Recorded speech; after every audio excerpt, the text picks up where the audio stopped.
Kate Falcha. Welcome to Irish Granny Helen, and it's time for our Saturday book. And this book is a little bit of a departure. I guess you could say it's kind of like true crime meets history meets ghost stories. So I debated doing this. I wasn't sure I wanted to do it. I didn't know if it would interest people enough, And this is a story that I first heard about 50 years ago. I remember reading about it and thinking, oh, this is very interesting. I wonder what really happened.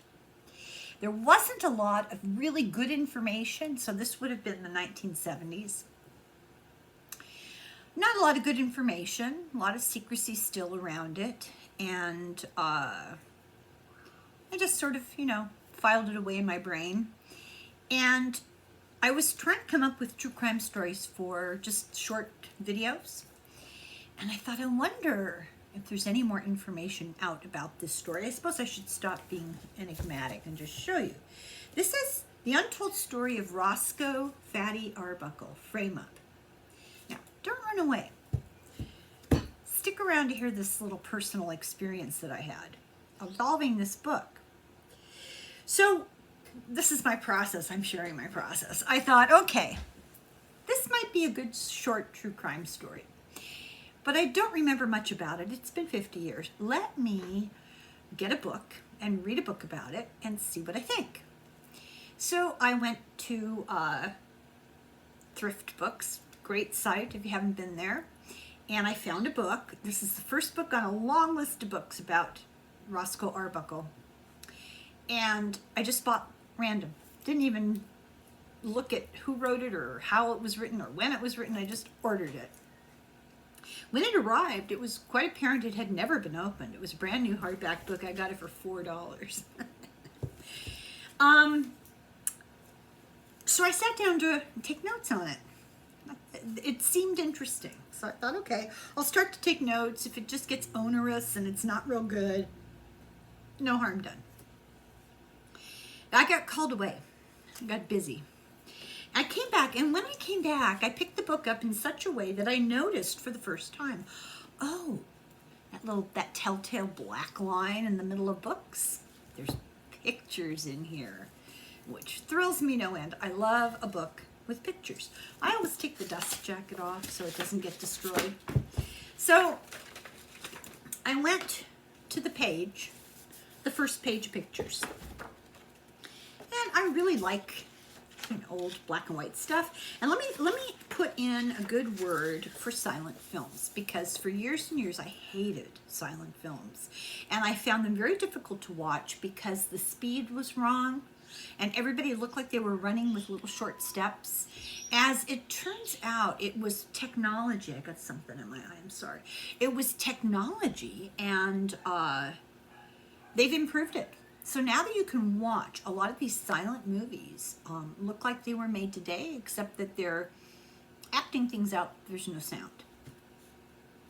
So I opened it to the first page of pictures, and here's a picture of Roscoe Arbuckle. He did not like to be called Fatty. We're not going to call him that. So this is the picture of him, and look at his eyes. I spent probably 10 minutes looking at this picture and just sort of spacing out on it because I found his gaze compelling.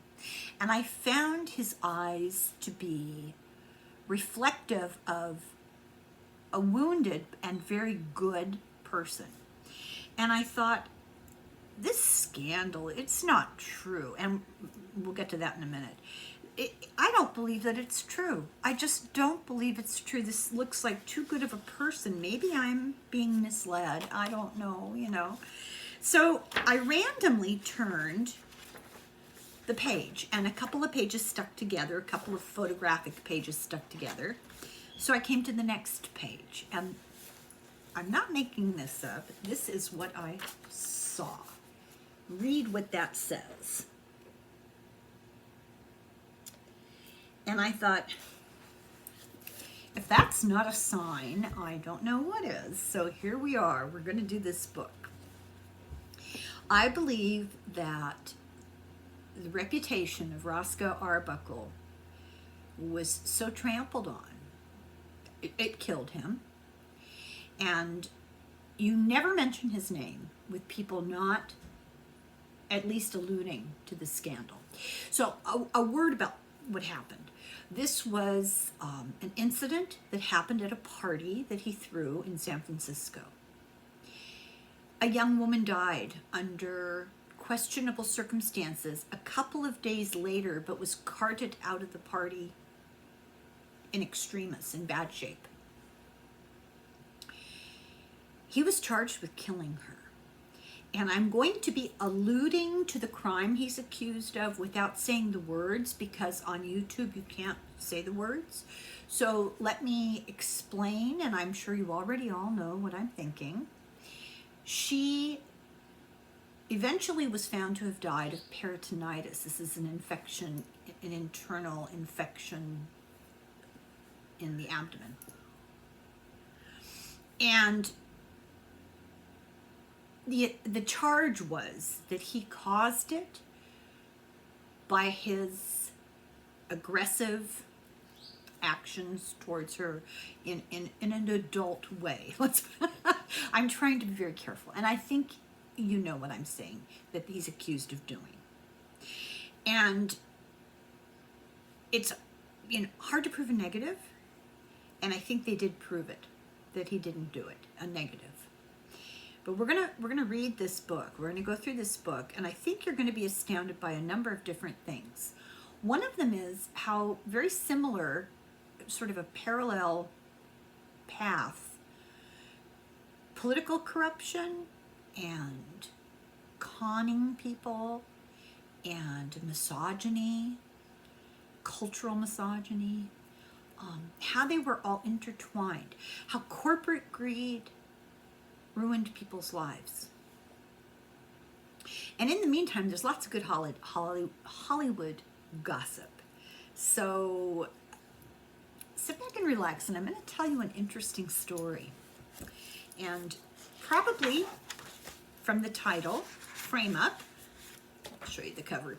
The Untold Story of Roscoe Fatty Arbuckle by Andy Edmonds. And this was written in 1991. I got lucky. I got a relatively recent book about it. And I got a book that came out after Freedom of Information Act.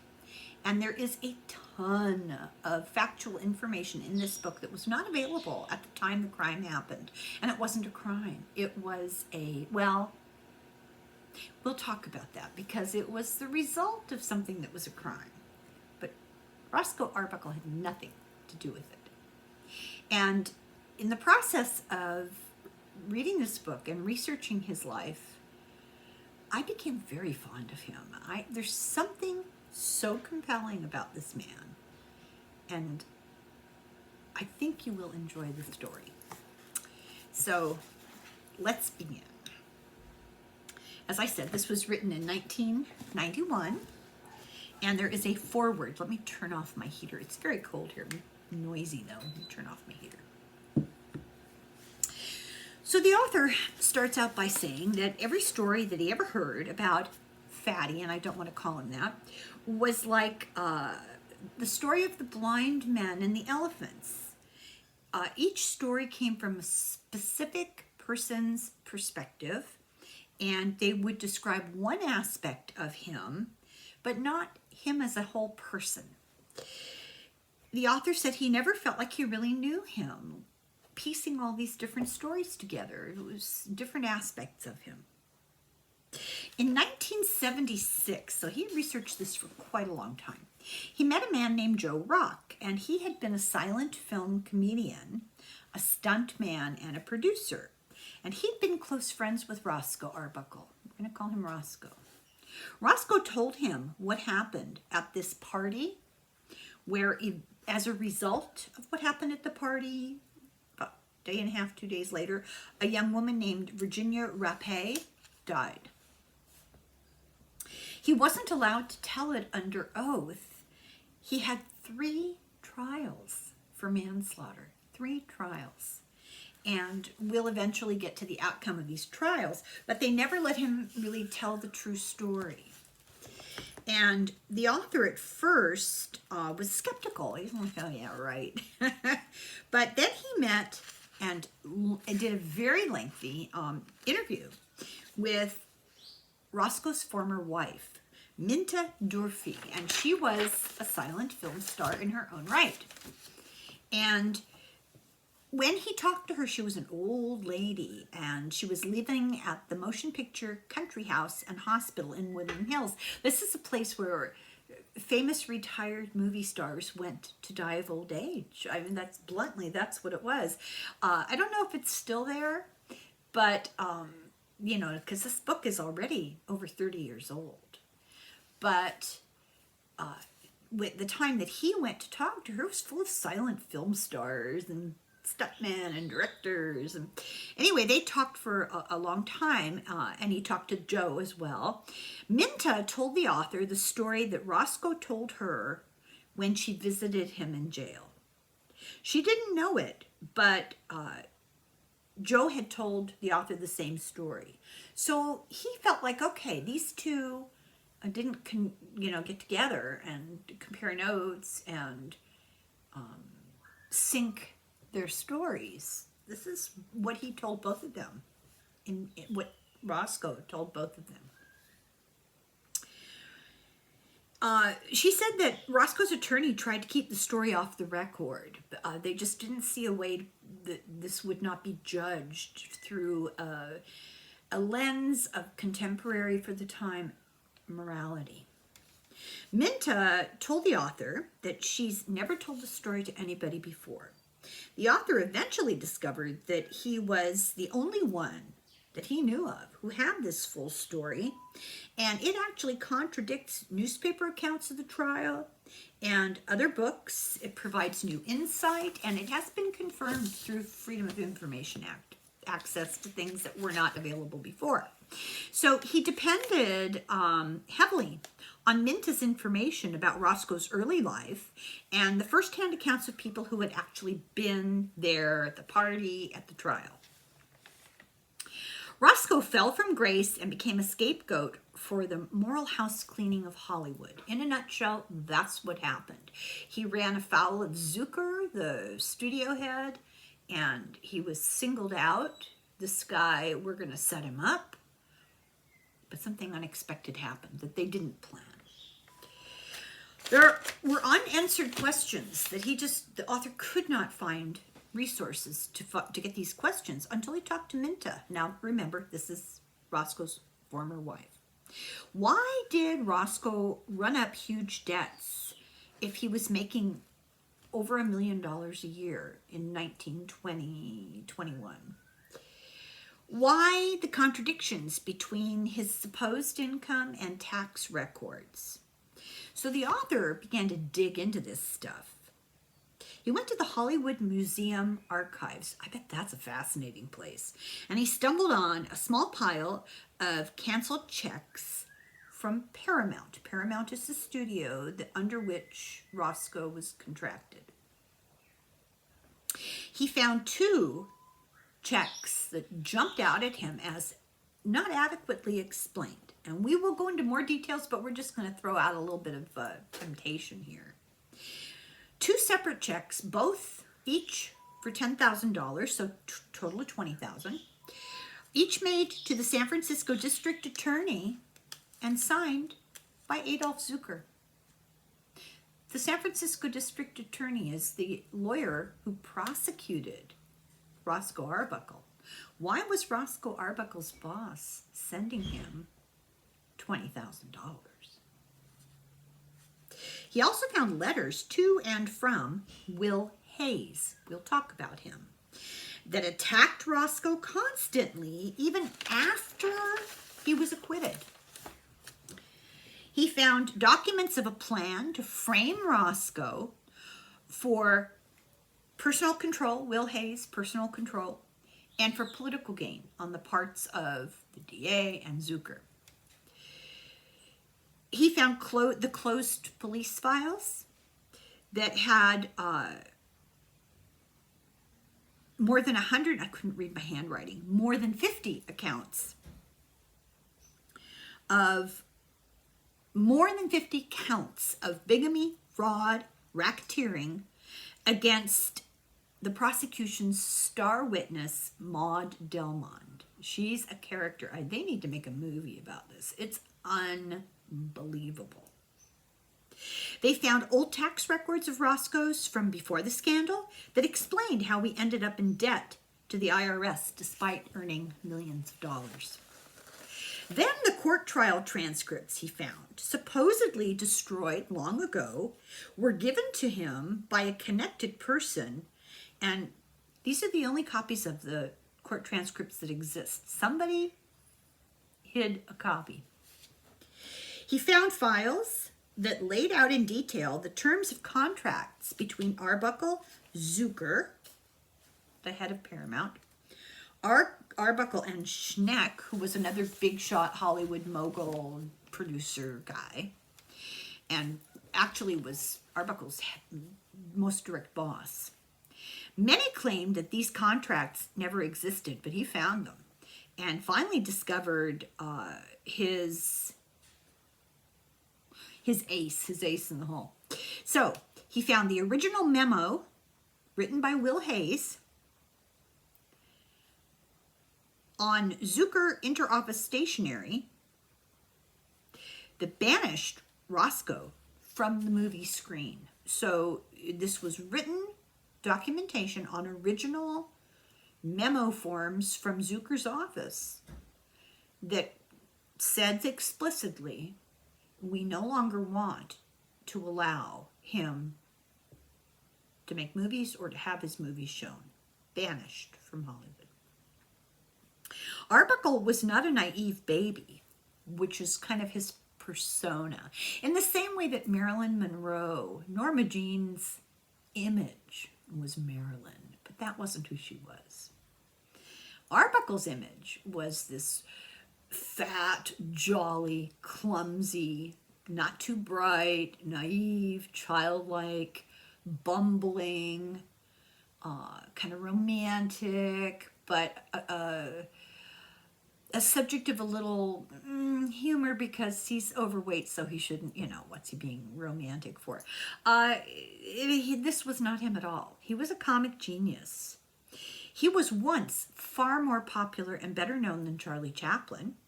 He was the highest paid movie star of his time.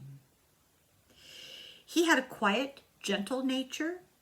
He loved complex, practical jokes, and they often got him in trouble.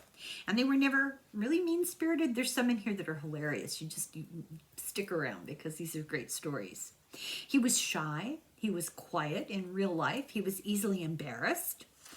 However, he was just like the rest of us. He was human. When he was crossed, he had a powerful temper and a very sharp tongue.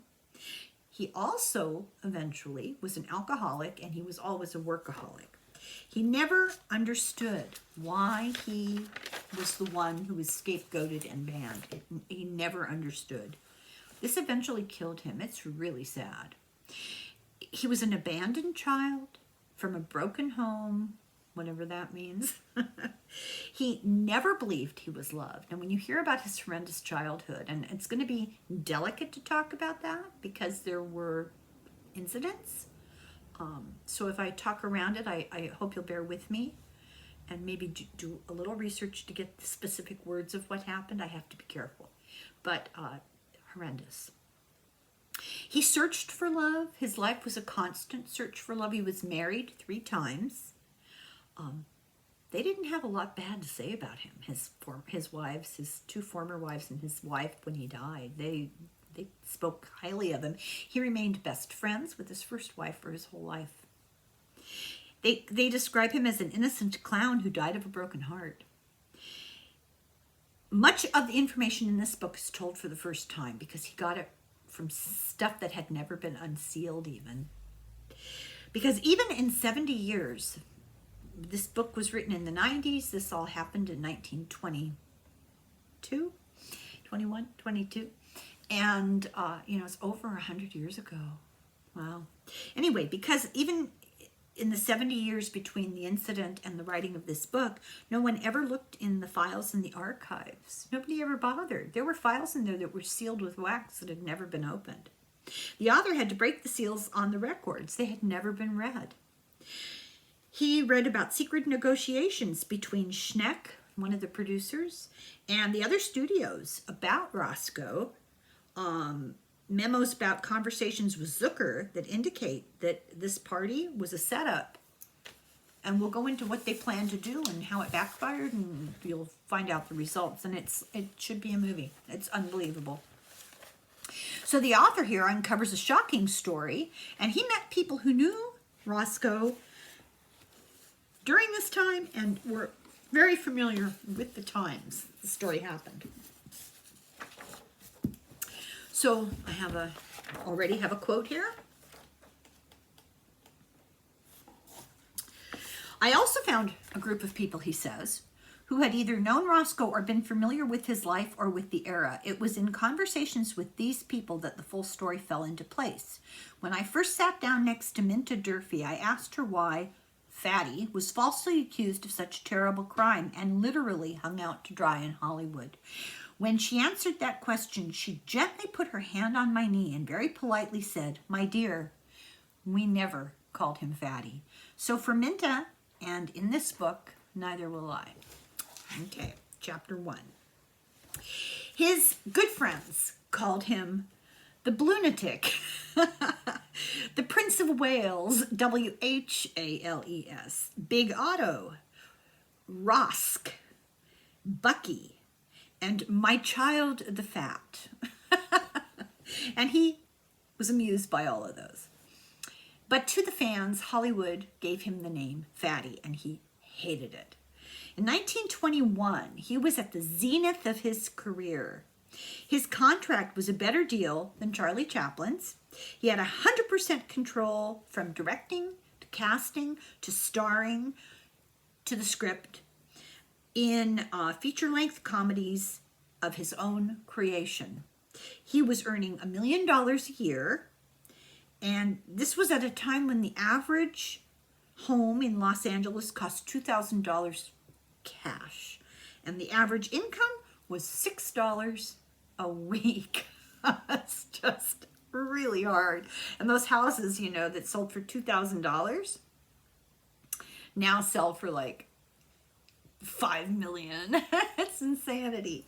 Anyway, he was among the wealthiest, most popular, and beloved movie comedians in the world. He was known globally. Everywhere he traveled a lot, and everywhere he went, he was loved. By 1921, he was the most hated. He was called a murderer. He was called a word that starts with R, and I think you know what I'm talking about. He was called a degenerate and a pervert. None of this was true. His fan club became a lynch mob. It is alleged that he was responsible for the demise of a starlet at a supposed orgy in a San Francisco hotel party. He was never violent. He was not naive, and he was certainly not stupid. He was very intelligent. What he was a scapegoat. He was bright, ambitious, creative, and far too trusting. He, in some ways, had this childlike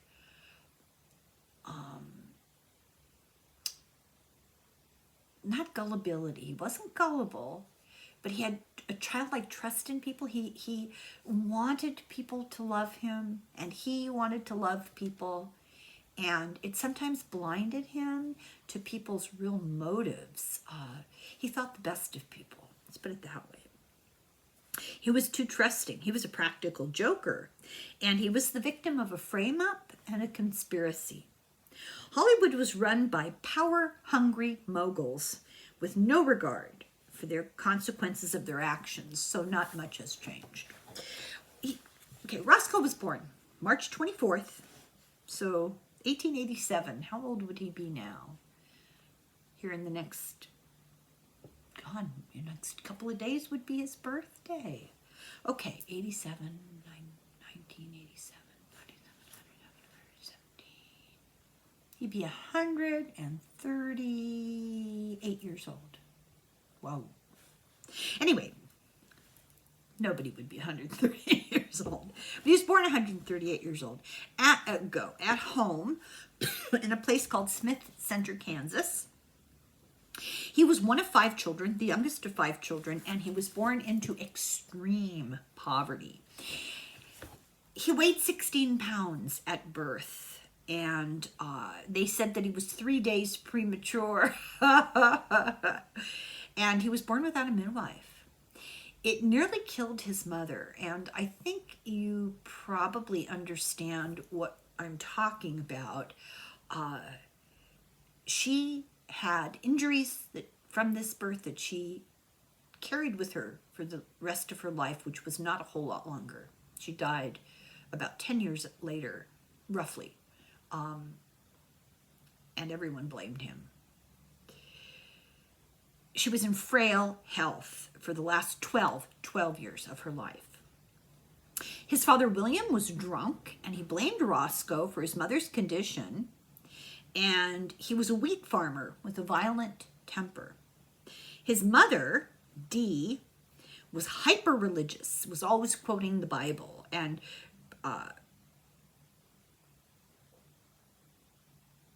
prayed for her husband. This was how she dealt with his behavior. She prayed for him to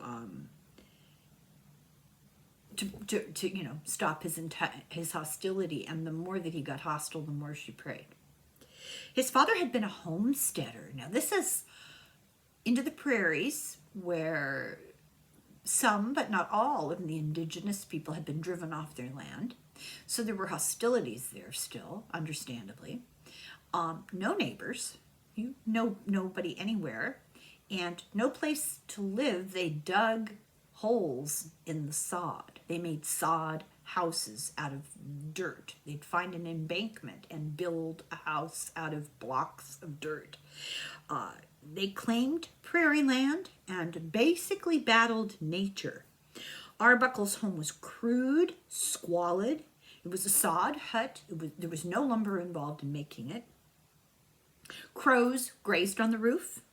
They battled the weather. People routinely froze to death, and there were fierce winds that destroyed their crops, which were the only food, so often they starved, literally starved.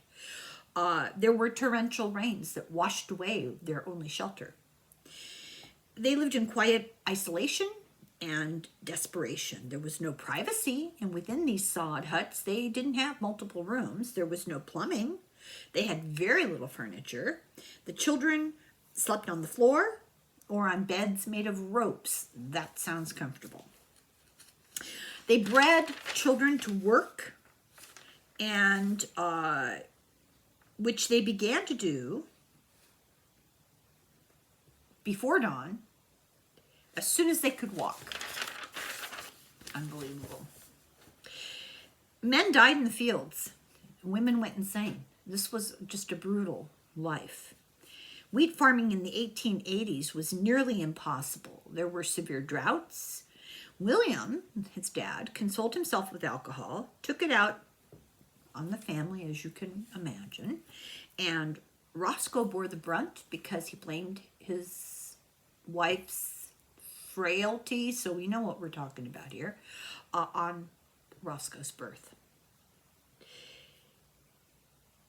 The dad got lured west by the promise of possibility of gold, the gold rush.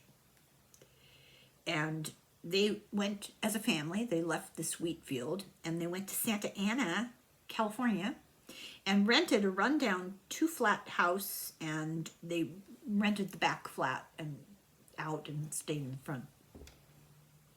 Santa Ana was a small, rundown town with dirt streets, mostly cowboys, but it did have a sense of community, which was a big departure from what they had been used to in the middle of the prairie.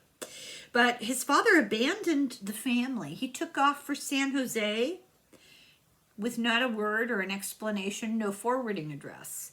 He bought a small hotel, and he sent no money to the family. He made no effort. He started a different life. So all of the children in the family had no choice. They all went to work. Roscoe, who was 5 years old, got several jobs. He would sweep for businesses. He would deliver groceries, run errands. And even when he was in school, he did these jobs. He had few friends because between school and then work, and he was painfully shy because before they went to Santa Ana, he had never met another person who wasn't a member of his immediate family. They had no neighbors, they never went to town, nobody came to visit, they had no friends, they didn't know anybody. It boggles the mind. He never felt loved as a child. And then his dad abandoned them. First, his dad was brutal to him in ways that I don't think I need to explain. And he was the victim of this mistreatment for a long time. Maybe it was a blessing that his father took off when he did. But then he had to go to work. And his mother was just this sort of frail invalid person. He never knew how to return love. He had no role models. He tried to win his father's love, and all he got was what you can think of in return. His dad even denied that Roscoe was his son, which is hilarious because there was nobody else in the prairie. Roscoe learned the response to showing love was pain. He was also shy because of his size. He started out huge, and it never changed. He was always larger than other kids his age, and children were brutal. His father was brutal to him about it as well. He was teased about it in school, and in the second grade, because of the teasing, he dropped out of school, and he didn't tell his mother. And what he would do, and this is so, I tell you, talk about karmic. He had to hide because he didn't want his mother to know. This is in Santa Ana. He didn't want his mother to know that he wasn't going to school. So he would hide backstage of local theaters. He would just go in behind the scenes and hide and watch the show from backstage. Santa Ana was a B stop, like not the best place. You didn't get the best acts, but it was a B stop on the vaudeville circuit. Now, I'm assuming here that most people know what vaudeville was.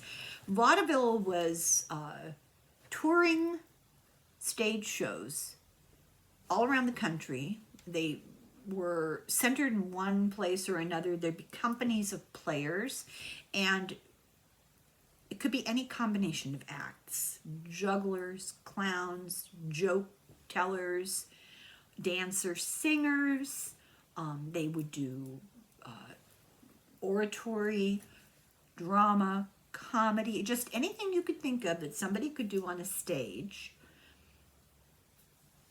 These companies would hire all these different actors and artists and performers, and they'd all go by train, and they'd go to these different places across. They'd get contracts to perform at theaters, and there were theaters around the country that were owned, like one guy would own a separate theater in 6 or 7 big cities, and he would contract with these players in these acting companies, and they would go by train to each of these big cities to the theater owned by this one guy who paid them, and they'd perform. So they'd do a run of 12 weeks or whatever.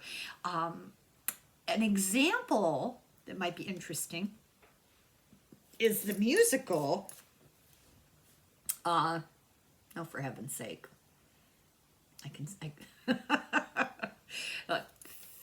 oh shoot, it'll come to me. Hold on, it'll come to me. I want to say Mame, that's not right. I want to say Funny Girl, that's not right, although that is sort of right, but not really. Tyne Daly starred in it on Broadway, the remake. I think Ethel Merman did. Maybe it was Rosalind Russell. Well, you don't need to listen to my little journey down loss of memory lane, but it'll come to me, and when it does, we'll talk about it. So anyway, LA was a cowboy town. LA was not what we think of LA today. It had dirt streets and not very populated. It was a lot of people of Spanish background because this was Alta California until recently. So there were a lot of I guess what we would call now Mexicans, except that that's not really completely accurate. A lot of Native Americans left over from when they tried to wipe them out, and itinerants and cowboys. It was not refined. It wasn't beautiful. It was very dry and dirty because they don't have water. LA is a desert. It wasn't until the water wars, that the Owens Valley water wars, that they actually brought water in from the Colorado River. So anyway,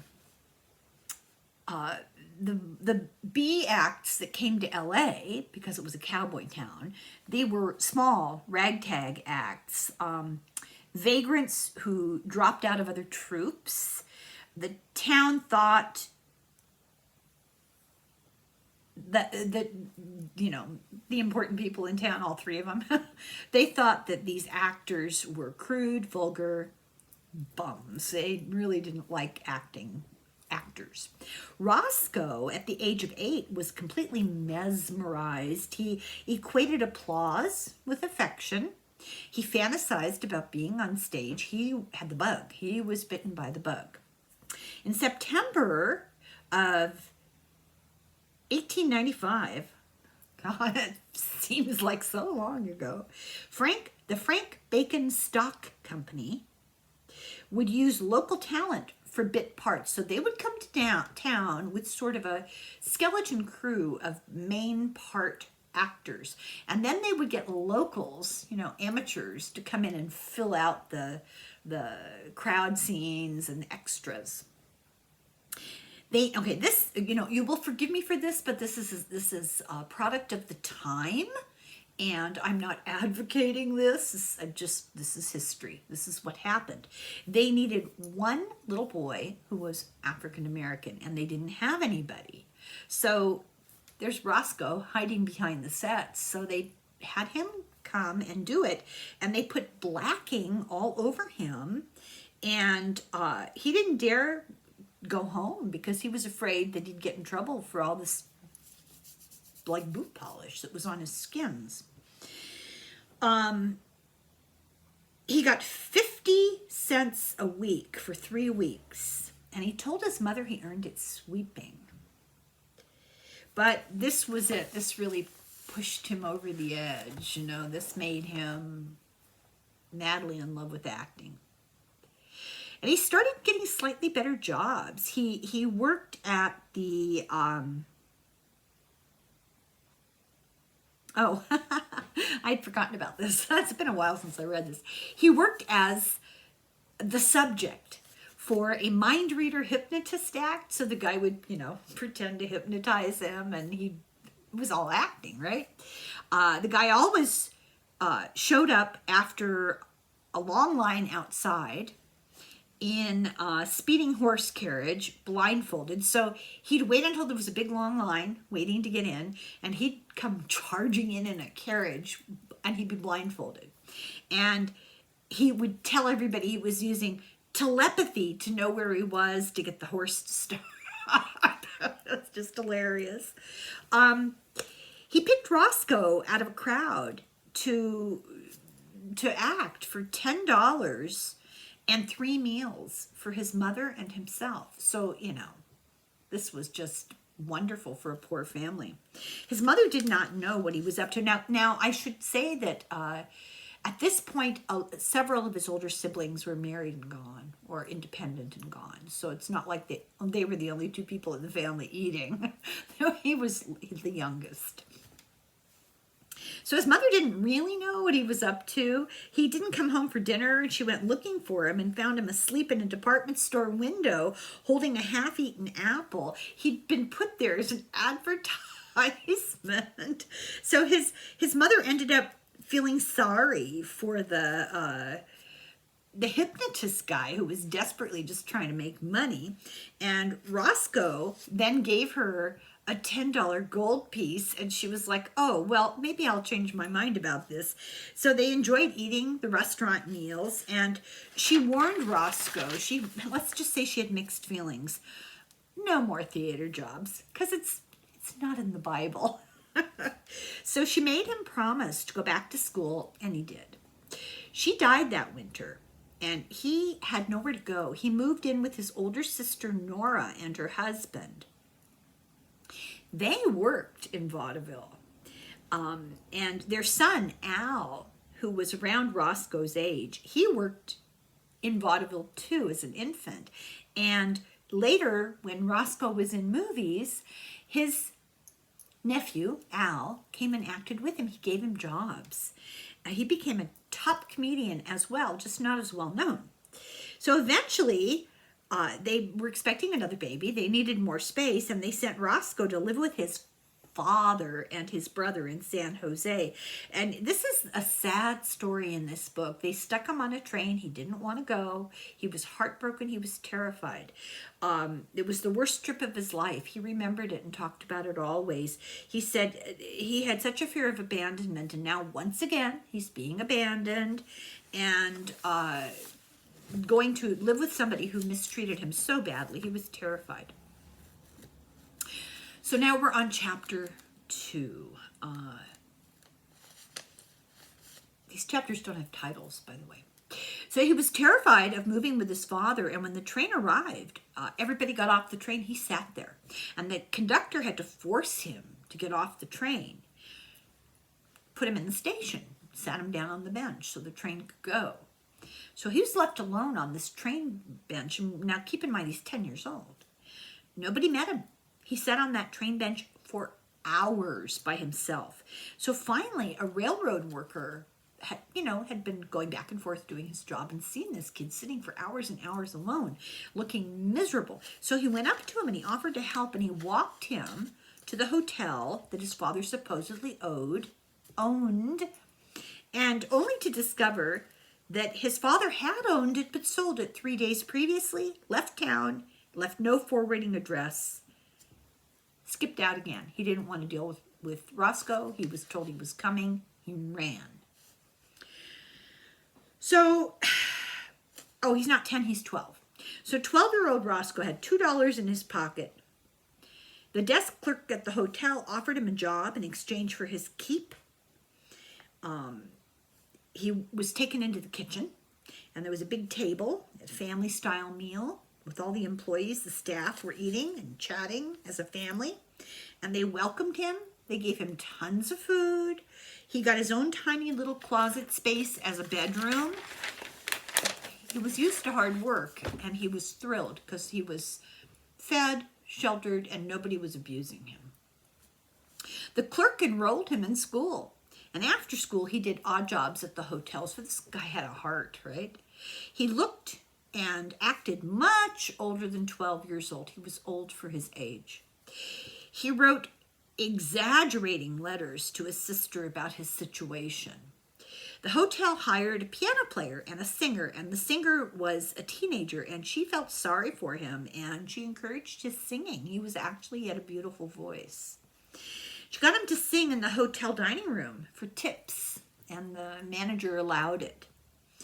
She advised him learn all the aspects of theater, because actors often rely on one talent, and when that fails, or their looks fail, or they age out of whatever, or they break a leg or whatever, then they have nothing. And so he learned to juggle, to do physical comedy, to do somersaults. He learned pantomime, and he learned, and this filtered into his time in movies, he learned how to work the lights, the cameras, the angles, the script, he learned every aspect of production.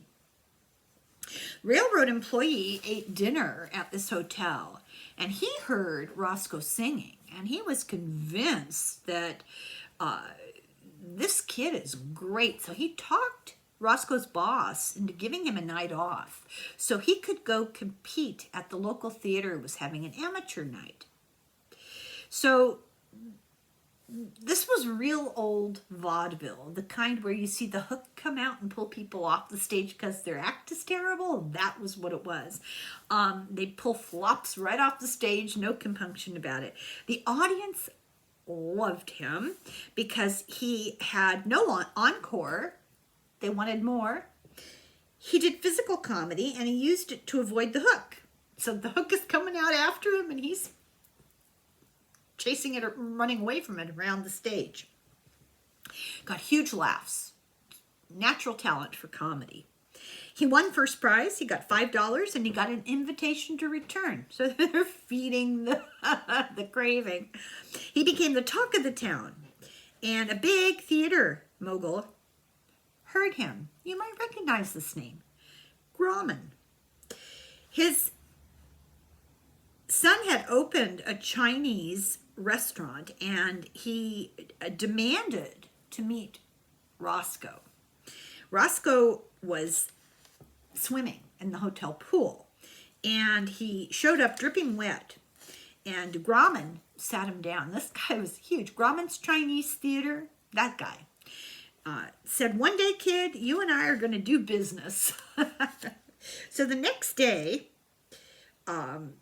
his job was to drive the new butcher wagon around, and this girl named Betsy hitched a ride with him. And he drove around a corner too fast, and they got thrown out of their seats. And the meat that they were driving got ruined. He got blamed for this. And the rumor was, well, you know, he was alone with a girl and he wasn't paying attention. This is a foreshadowing of what happened in his life. This is like this weird karmic thing, I think. This came up a couple of times in his life where he didn't ever deny he was driving, and he made a mistake, but it was always painted as something slightly immoral. The hotel was forced to fire him, so he went to the theater for a job, and the manager, when Roscoe walked in, the manager was pitching a tantrum because a big act that they depended on had just quit. So he kind of was over a barrel, and here comes Roscoe looking for work. So he reluctantly hired him to sing to warm up the audience. And he told him, okay, yeah, you can live in your dressing room. So now, once again, he had shelter and he had a job. The Marquis said, Roscoe Arbuckle, boy singer. So, Gypsy. It just came to me. The name in lights. That was the musical Gypsy Rose Lee. June Haver was her sister. The actress June Haver was the little sister that stole the show. And Gypsy was the one who became one of the first burlesque stripper, famous. Not the first, but famous. Yeah. Just a little P.S.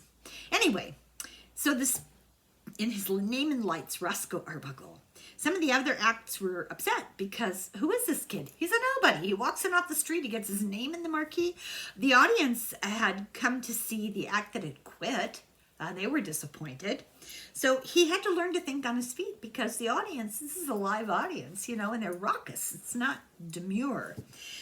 For many nights, he sent a note to Grauman inviting him to see the show, hoping that, you know, he had ambition. Grauman never came. He did attract the attention of actresses. Women really liked him. He had to lock himself in his room if he wanted privacy and to be left alone. The women who worked backstage had a bet about him, about who was going to be his first. He was still young, you know. The older audience women sent gifts to him at the theater. It's just funny to think about. One night, he heard a man talking heatedly backstage to the manager, and he recognized the voice. It was his father, and he threw up. Chapter 3. So his father came to him and said, you know, why are you not at the hotel? I went to the hotel to find you. You never do what you're told. And he had a very odd woman with him. Roscoe asked, who's she? And his father said, well, that's your mother. And Roscoe said, my mother's dead. His father said, come live with us and our 3 kids on the farm outside town. Red flags all over the place. They had 14 children. It wasn't 3, it was 14. So he knew that they wanted him for his wages and as a farmhand. But he had no choice. He was still a kid, you know. So he labored on the farm, and they opened a restaurant. He worked at the restaurant. He would walk away now at this point from his father's drunken rages, and he spent a lot of time at the theater to escape. In 1902, he was singing, and he finally got a note from Grauman. Grauman offered him a job, $18 a week, singing in a San Jose theater. His father rarely gave him the money he had promised him for all the work he did on the farm and in the restaurant. They promised him $7 a week. He didn't get it. When he was 15, he was free. Grauman had been watching and was waiting for his voice to change. That's why he hadn't responded. He knew that his voice would change, and when it changed, was it going to be any good? And it was. He opened singing at the theater for Grauman for 2 years, and he became the backup comedy act as well. He also did odd jobs at the theater. He was eager, ambitious, he wasn't afraid of hard work, and he saved his money. Grauman sent him to San Francisco to the opening at the Portola Cafe. This was a very exclusive cafe that the feature was singing waiters, and he was a soloist as a singing waiter in this cafe. This was huge, huge promotion. He often made $10 a night in tips because the people loved him. Grauman saw him as a stage headliner. He wanted him on stage. One night he came in with an older man, and he called Roscoe over, and he introduced Alexander Pantages. This should ring a bell. This is this Greek man, Pantages, huge Hollywood, the Pantages Theater in Hollywood. I don't know, maybe to me that sounds remarkably famous, but I don't know. I think they do the Oscars there sometimes. I don't know. Where am I? They wanted him. Pantages wanted him for the vaudeville circuit. And he had one of the most popular and prestigious top-of-the-line vaudeville shows. He owned nightclubs, lots of rich clients. Roscoe knew this was a huge opportunity. So he became the protege of the great Pantages. He traveled with the troupe. His wages went up from $25 a week to $50 a week. He was the star. He no longer had to do odd jobs. He had fans who asked for his autograph. This was like, it was great. In September of 1926, I don't think I got that right. I think it might have been, well, at some point. He formed his own group, and he was asked by two guys to be their singer in a new burlesque show, and they wanted better bookings. So these guys are breaking off from Pantages and forming their own little troupe.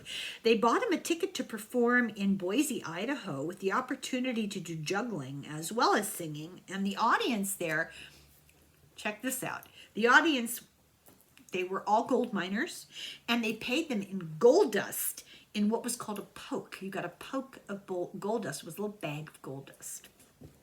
He often played ethnic or racial parts, and he often played a woman as a female impersonator, and he was really quite good at it. There are pictures, and he actually brought that into his movies at one point. The miners loved it.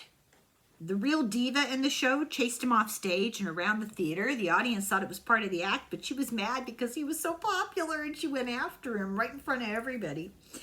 The burlesque was more bawdy than vaudeville. You know, this was what Gypsy Rose Lee was into, burlesque. You know, Sally, what's her name, dancing with fans, the fan dancer, and dancing with bubbles, strategically placed.